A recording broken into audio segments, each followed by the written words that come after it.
आके थाने के अंदर बैठ के गुमशुदगी की रिपोर्ट लिखवाएं।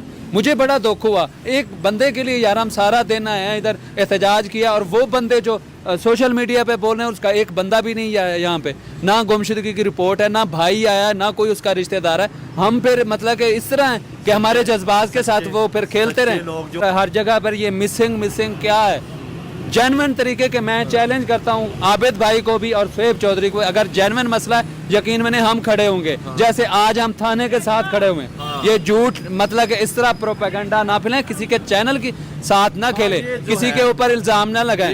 ये सारा दिन आपके सामने रही हैं, गुमशुदगी की रिपोर्ट लिखवाई है, उसके बावजूद भी साथ देंगे, गुजरांवाला तक जाएंगे। तो हम हर जगह पे अगर हमने ये किया है ना, तो हम आईजी साहब के पास भी जाएंगे, उसके अलावा बड़े अदारे पड़े हैं, ठीक है, उन तक जाना पड़ा तो सारे प्रॉपर खोज, क्योंकि ये वही पुलिस स्टेशन था। मुझे नहीं लगता कि मैंने किसी की वीडियो देखी हो यहाँ पे आके, ठीक है ना, और नहीं कर रहा भाई यहाँ तक आने की। अंदर से आप प्रॉपर एसएचओ के साथ तकरीबन कोई 4 से 5 घंटे का टाइम लगा के डिस्कस हर चीज़ करके, हवालात के अंदर देखा, हर तरफ चीज़ें चेक की हैं कि यार कुछ हुआ तो नहीं। उन्होंने कहा कि हमने उस दिन चले गए थे और दोबारा बुलाया था और वो दोबारा नहीं है। सन जो होता है क्या होता है इसकी डेफिनेशन तक का नहीं पता। बलूचिस्तान के अंदर ये गए हूँ तो इनको पता हो। आबिद भाई आप जाएं, मिसिंग पर्सन का मतलब क्या होता है? एक आप स्टेट में रह गए, आप डायरेक्ट इदारे पे वो अटैक कर रहे हैं। अगर वो मिसिंग है तो उसकी गुमशुदगी कोई रिपोर्ट होगी, आपने रिपोर्ट तक नहीं करवाई। रिपोर्ट इन्होंने करवाई मेरे सामने, वो भी मौजूद है, आप जाके चेक करें। आबिद भाई से बात करूंगा कि आप एक फीमेल को टारगेट करते हैं, हर दफ़ा मैं देखता हूं कि आप टारगेट करें। अवाम इतनी भोली नहीं है जिस तरह मतलब कि आप कर रहे हो कि हर दफ़ा एक टारगेट, नया टारगेट बना के, हालांकि आप उसको डिफेंड भी किया है, आप साथ भी दे रहे हो, मैं वो आपका मैटर है कि जो भी है, लेकिन ये नहीं करना चाहिए। बार बार एक बंदा कितना को डिफेंड कर सकता है? उसकी सफाई दी। आज आप मुझे भी बुला के दिखाया है कि आप भी देख लें, हमारे उधर दूसरे सोशल मीडिया से जो लोग थे वो भी मतलब कि वहाँ पर सारा दिन ये थाने में रहे। ऐसा बंदा जो गायब हो चुका है उसकी रिपोर्ट नहीं है गुमशुदगी, ये तो हैरानगी वाली बात है कि ये कोई जंगल का कानून नहीं है, या जंगल में नहीं रह रहे, या बलूचिस्तान में नहीं रहे, या ऐसे एरिया में नहीं है जहाँ पुलिस नहीं पहुँच सकती। ये इंतज़ामिया का शहर है, मेन मतलब कि शहर है। क्योंकि पाकिस्तान या इंडिया के सब कॉन्टिनेंट की बात की जाए तो लोग ना थाने के अंदर, कचहरी के अंदर जाने से डर रहे होते हैं, और ख़ास तौर पर फीमेल, क्योंकि और एक लड़की जाकर प्रॉपर वहाँ पे सर्च कर रही है, प्रॉपर मैं तो ये कहूँगा कि पागलों की तरह ढूंढने की कोशिश कर रही है कि यार कहाँ गया कहाँ गया।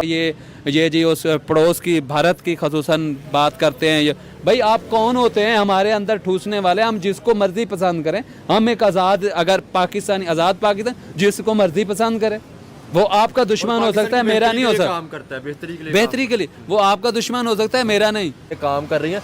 इंशाल्लाह यही है वो जो पाकिस्तान का नाम भी रोशन करेंगे और रिलेशन भी बेहतर करेंगे। और जिस तरह डेवलपमेंट को दिखाया जाता है, ये कोई फजूल चीज़ नहीं है। मुझे लगता है कि इनके जो भी काम है आप सब लोग चेक कर सकते हैं जाकर, जिस तरह ये डेवलपमेंट रिलेशन को बेहतर करने की कोशिश कर रही हैं। और एक लड़की के लिए आसान नहीं है, ठीक है।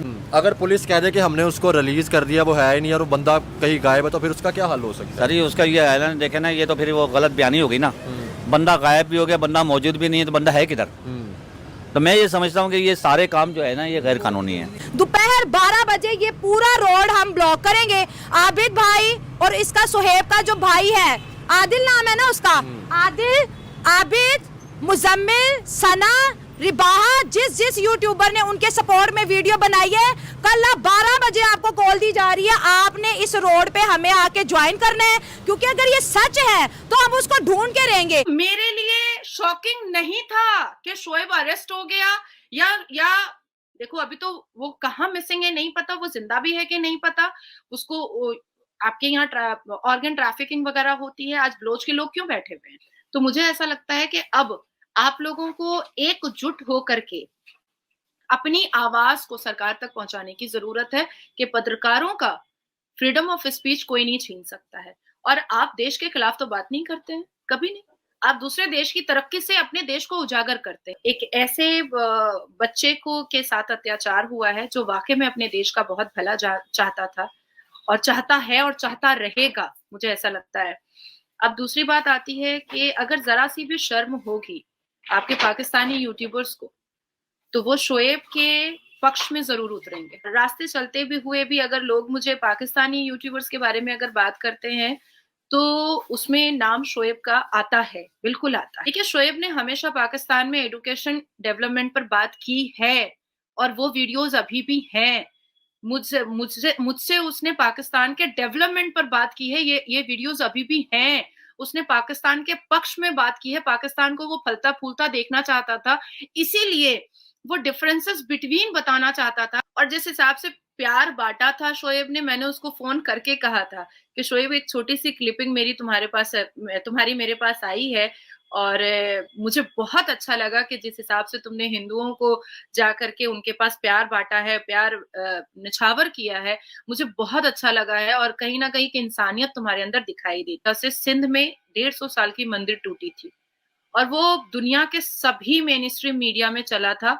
अगर कोई ये कहना चाहता है कि मंदिर नहीं टूटी थी, तो मुझे ऐसा लगता है कि वो व्यक्ति खड़े खड़े झूठ बोलना बहुत अच्छे से जानता है, क्योंकि इसका पूरा का पूरा गैजेट तो यूएन में भी सबमिट हो चुका है। वो तो बेचारा एक फिलैंथ्रोपिस्ट होकर के वो तो मतलब एनाकोंडा के मुंह में हाथ डाल दिया था, वो तो घड़ियाल के मुंह में हाथ डाल चुका था। नाजिया जी, आप मुस्लिम होके सफर कर रही हैं, सुहेब मुस्लिम होके सफर कर रहे हैं, और न जाने कितने ऐसे लोग सफर कर रहे हैं इस चीज को। लेकिन अगर हम स्मृति ईरानी जी की बात की जाए, वो तो हिंदू होके सऊदीया गई, उन्होंने हज की बात की, प्रमोट किया। उनको तो किसी सनातनी ने, किसी हिंदू ने पकड़ के घसीटा नहीं, उनको तो किसी ने कुछ नहीं कहा, क्योंकि उनके लिए तो फ्रीडम था, वो कुछ भी कर सकती हैं। वो चाहे मुस्लिम कम्युनिटी को प्रमोट करें, चाहे वो हज की बात करें, रोजे की बात करें, फर्ज नमाजों की बात करें, या सऊदीया जाए, उनपे तो ऐसा कोई इल्जाम या कोई एलिगेशन नहीं लगाई गई। क्या वजह है? यही तो महविश में हमारी बदकिस्मती है ना, कि हम मुसलमान होकर के मुसलमानों के पक्ष में बात करते हैं, उनको जगाने की बात करते हैं, उनको इम्प्रूव और डेवलपमेंट बताने की बात करते हैं, उनको शिक्षित होने की बात करते हैं। सोशल साइट को उसने एक अवेयरनेस साइट बना दिया था। शोएब उनमें से है जो अपने चैनल के द्वारा देश विदेश बहुत सारे गेस्ट को बुला करके उनकी राय भी लेता था कि उनका देश कितनी तरक्की कर रहा है और पाकिस्तान क्यों पीछे है, उसकी वजह भी